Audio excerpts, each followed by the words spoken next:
Ito ay isang necklace gawa galing ng kinhason o shell.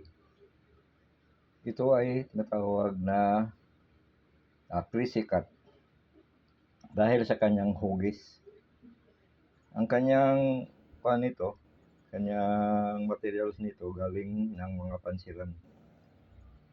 Ang ginagawa ng buttons o kung ano pa yan ang ginagawa nila ng mother pearl. Ang waste ng mga pansiran, binibenta nila sa mga silk factory. Mura lang ito noon ang kilo, mga 15 hanggang 20, yung mga early 70s. Ng mga early 80s, umabot nito ng 50 to 60 o 80 hanggang 100. Mga early 2000, medyo medyo mahal na ito. Lampas 200 na ang kilo. Sobrang mahal na. Ang paggawa nito, una-unang paggawa nito ay binalatan muna ang mother pearl, yung mga waste ng pansiran. Binabalatan para hanggang matanggal ang kanyang balat. Yung makikita na yung ang pinaka shell ng mother pearl. Pagkatapos ito balatan, pwede rin lilihain o pwede na rin direct, pero mas maganda may liha, pero medyo matagalan lang ang pag-ubra, pero quality finish pa rin ito ang kahit hindi mo na pagbalatan pag ng liha, okay pa rin kaya pinapasok pa ito ng beading machine pagkatapos ng balat nito, pinagbutas-butasan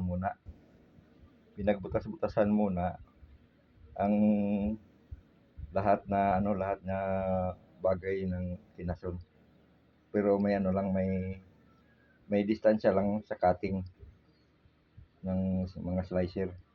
Yan ang pinaka sekreto niya, na ang pagbutas na medyo hindi masyado malayo at hindi naman masyado dikit, kaya kapag masyadong dikit naman, yun ang kanyang butas, masasayang lang. Dapat medyo saktuhan lang ang kanyang distansya ng pagbutas. Pagtapos ng pagbutas cutting na ito ng mga slicer. Gamitan ng diamond cutter. Mabili ito noon sa abroad. Sobrang ito, parang hotcake ito noon sa abroad. Yung mga supplier hindi kinakapos sa kanilang finished product dahil sobrang mabenta ito noon. Pagka tapos ng butas-butas ng yung tapos ng mga slicer, pinapasok na ito sa beading machine para yung mga giliran ng shell ay makukuha yung mga matulis na portion, dahil masakit yan sa balat ng tao kapag suot mo ito yung necklace. Siyempre dapat medyo makinis ang pag-beading man. Pagtapos ng beading, pinapasok ito sa tinatawag na yung tumble sa English yun. Tinatumble ito. Machinery na pinaikot-ikot ito para para kuminis ang kanyang ang kanyang hugis.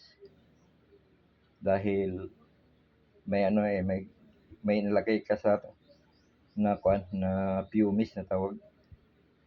Pumice para pakinis.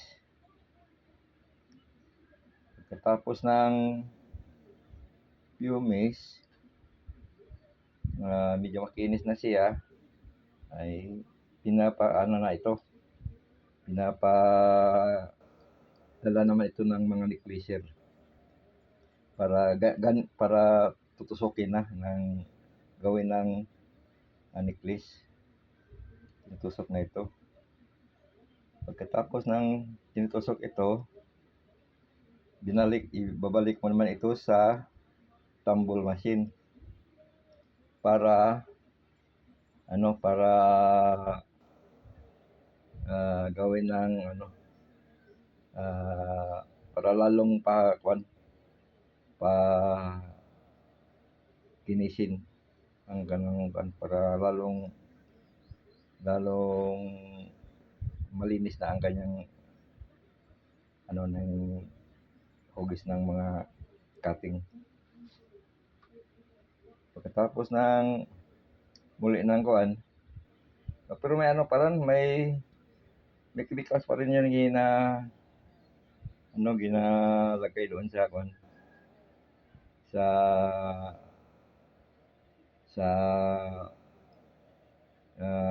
tumble machine, yung tinatawag na sulfuric acid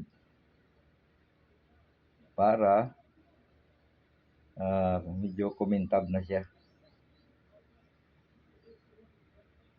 Yung sulfuric acid, medyo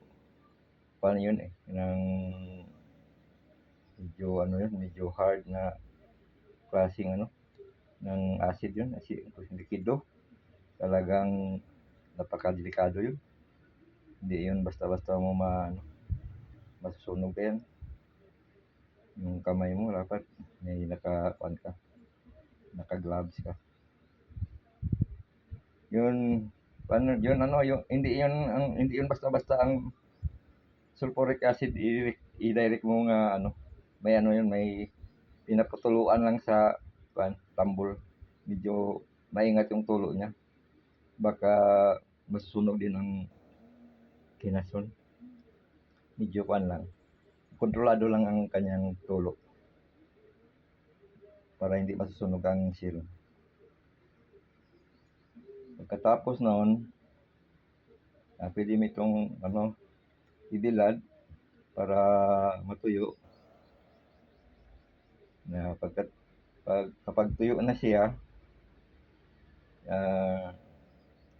ito, pwede mas maganda ito, pinagre-reckless ito, re-necklace, pinapalitan ang nylon dahil na siya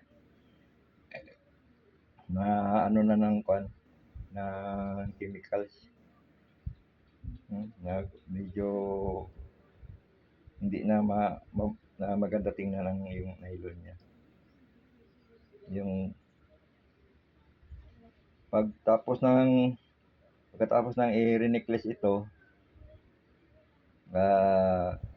pinagha-hydro ito para pumuti.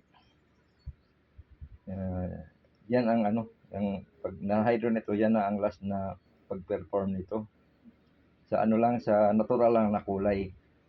Ang kulay niya nito lumalabas ay parang diamond, parang pearl. Yan, talagang maganda talaga ang kulay niya. Natural kulay lang Pwede mo ito malagyan ng kulay kung yun ang order. Kadalasan ang order yung natural lang na kulay. Pero mayroon talagang ibang gusto na pink.